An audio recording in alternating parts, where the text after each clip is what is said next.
Assalamualaikum warahmatullahi wabarakatuh. Kembali lagi bertemu dengan pelajaran IPA. Sebelum kita melanjutkan pembelajaran kita berdoa dulu ya. Al-Fatihah.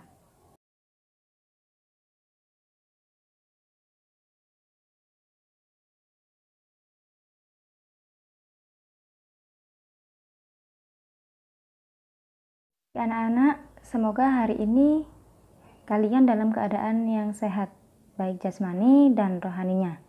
Jadi kita mulai belajar bisa dengan tenang, bisa dengan pikiran yang fresh.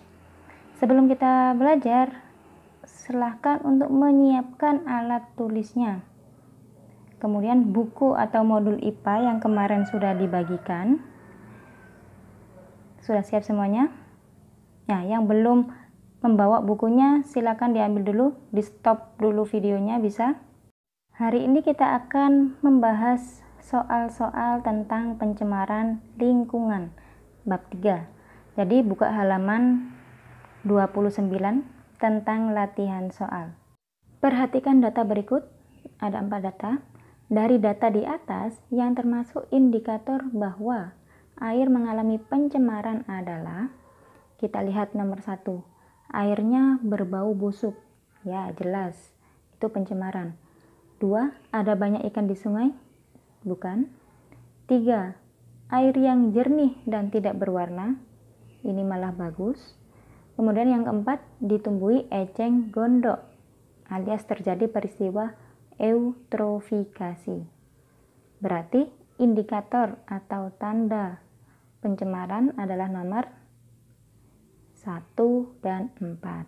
Berikut ini merupakan pengertian pencemaran air yang tepat adalah, berarti yang mana?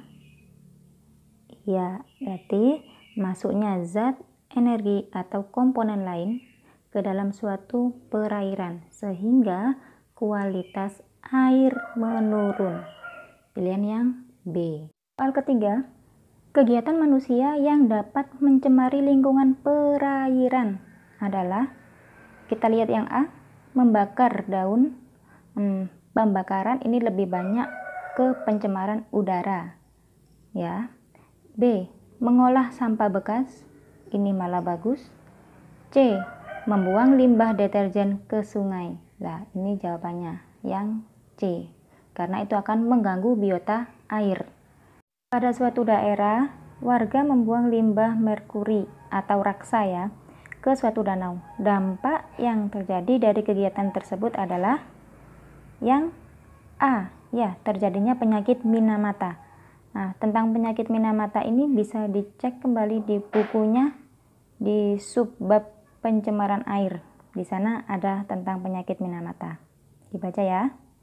Berikut ini adalah pengertian pencemaran udara yang tepat.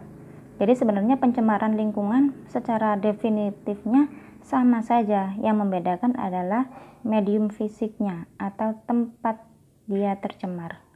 Berarti ini mana yang tepat kalau pencemaran udara? Yang B. 6. Di bawah ini merupakan polutan. Polutan adalah zat pencemar.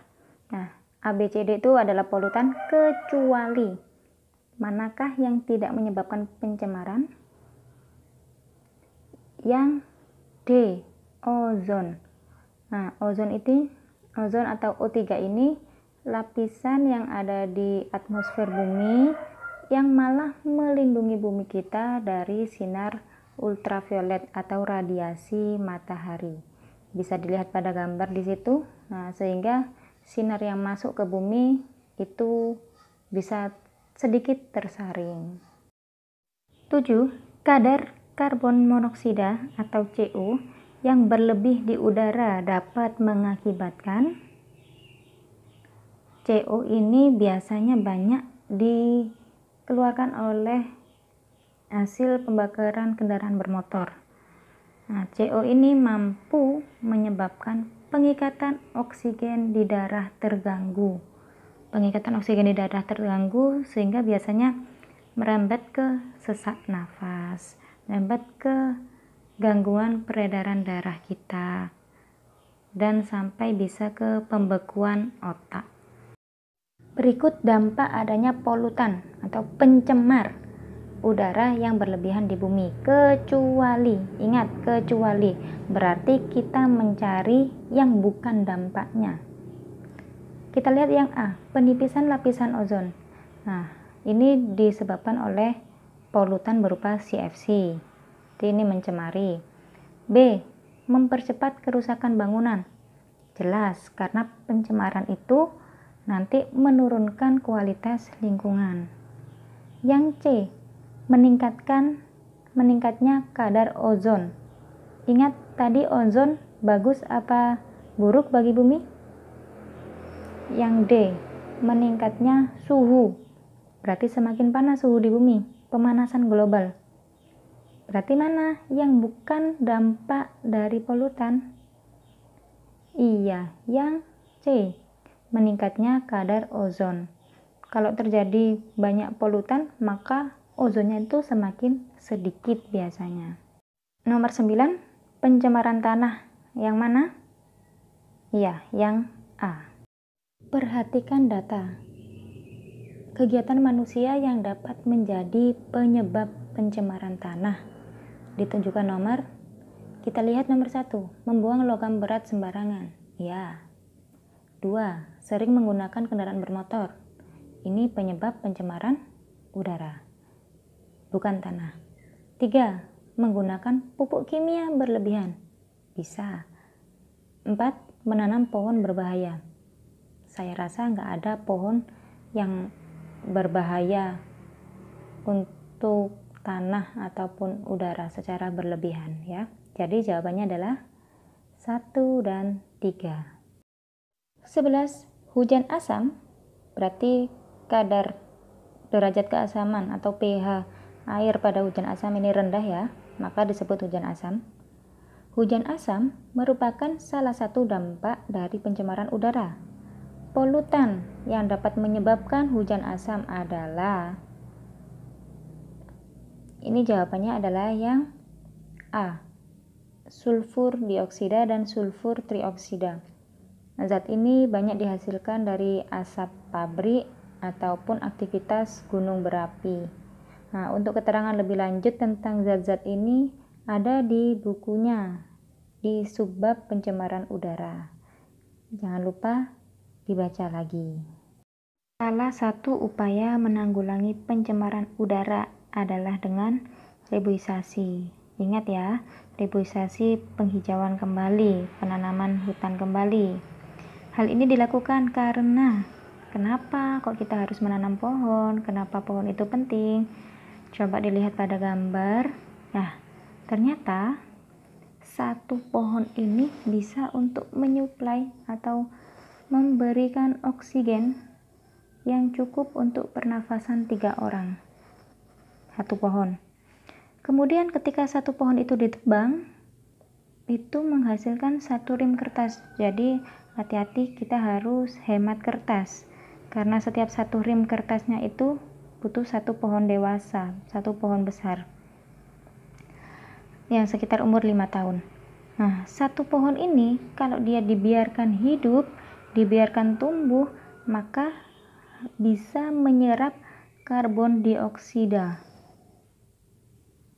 Nah, padahal karbon dioksida ini kalau terlalu banyak di lingkungan kita, itu menyebabkan pencemaran. Namun karena ada pohon-pohon ini yang menyerap karbon dioksida, maka itu semakin bagus. Berarti manfaat atau tujuan reboisasi untuk menanggulangi pencemaran udara yaitu yang A. Dengan reboisasi berarti semakin banyak tumbuhan yang menyerap gas CO2. Orang tua Retno suka mengkonsumsi kopi kemasan, saset. Maka prinsip recycle yang tepat untuk dilakukan Retno adalah recycle, berarti mendaur ulang. Kita mengolah kembali bahan-bahan yang tidak bernilai menjadi lebih berharga. Kalau untuk C sama D itu malah mencemari, berarti antara A sama B. Apakah bungkus kopi bisa untuk pupuk kompos?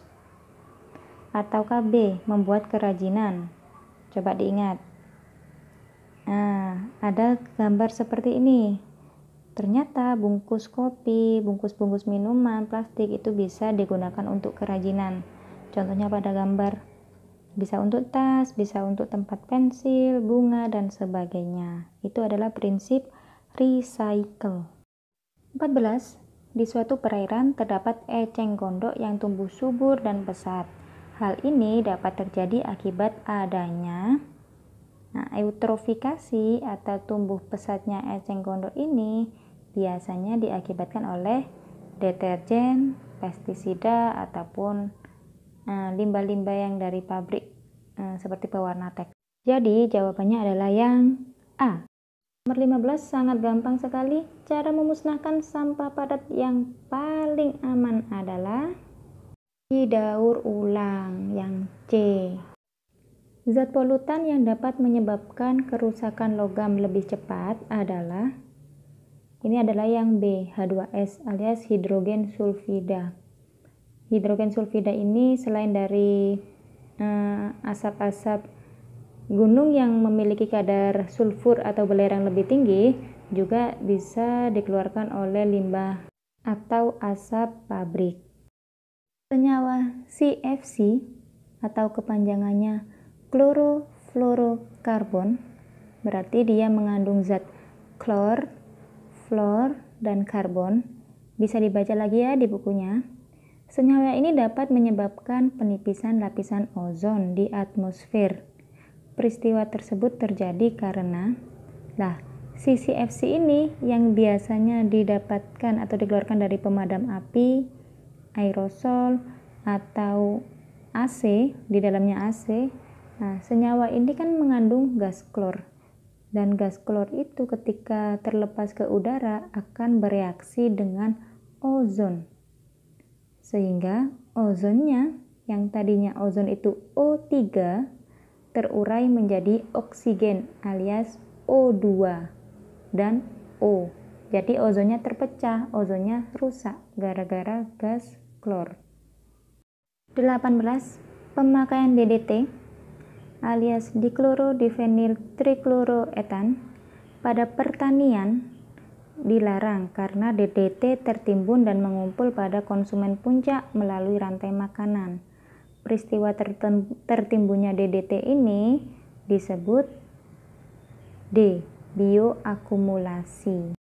Plastik dapat menyebabkan pencemaran tanah karena yang mana ini yang paling utama? Iya, yang B. Sampah plastik itu susah diuraikan oleh mikroorganisme yang ada di tanah. Penipisan lapisan ozon perlu kita cegah karena lapisan ozon memiliki fungsi, tadi sudah kita singgung di beberapa soal sebelumnya, bahwa lapisan ozon ini melindungi bumi kita dari radiasi atau sinar ultraviolet matahari. Melindungi bumi kita karena radiasi kalau masuk ke bumi kita terlalu banyak itu juga akan berdampak buruk. Kita harus mempertahankan nih jumlah lapisan ozon yang ada di atmosfer bumi kita biar kita sendiri juga aman. Oke, dengan cara apa? Ingat tadi penyebab-penyebab lapisan ozon semakin menipis itu apa? Itu harus kita hindari. Baiklah, itu tadi pembahasan 20 soal tentang pencemaran lingkungan. Semoga bermanfaat ya, dan dibaca-baca lagi bab pencemaran lingkungan karena memang tidak terlalu banyak bisa dipelajari bersama. Jadi kalian bisa mandiri untuk belajar pencemaran lingkungan. Ingat di PTS nanti materi-materi yang keluar atau yang ada di ujian adalah bab 1, 2, dan 3. Masih ingat kan? Saya harap masih bisa mengingatnya dengan baik. Kalaupun lupa, jangan malas untuk membaca. Baiklah, sampai di sini pembelajaran kita hari ini. Tetap jaga kesehatan, makan makanan yang bergizi, jaga kebersihan, dan selalu semangat membaca dan belajar. Semoga ilmu kita bermanfaat. Sampai jumpa di pertemuan selanjutnya. Wassalamualaikum warahmatullahi wabarakatuh.